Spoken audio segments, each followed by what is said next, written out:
आषाढी एकादशीच्या हार्दिक हार्दिक शुभेच्छा। तर आजचा मेनू आपल्याकडे हा असणारच आहे। तर चला आज बनवूया।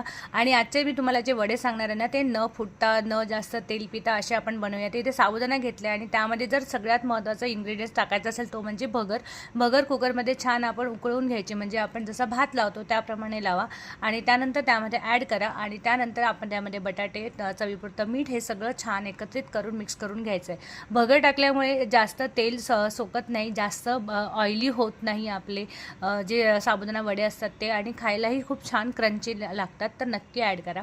त्यानंतर आपण त्यामध्ये तिखट टाकलेलं आहे, तर इथे लाल मिरची, हिरवी मिरची आणि जिऱ्याचं वाटण टाकलेलं होतं, तुमच्या इथे जसं चालेल त्याप्रमाणे। त्यानंतर इथे शेंगदाणा टाकले आणि हे सगळं पीठ छान मळून ठेवलेलं आहे 5 ते 10 मिनिटासाठी। आमच्या इकडे जर यासोबत साबुदाणा आणि वड्यांसोबत खाल्लं जातं ते म्हणजे फोडणीचं ताक। तर मी इथे फक्त राई आणि मिरची याची फोडणी करून ताक फोडणी घातलेलं होतं, बाकी काहीच केलं नाही। आणि मग आपले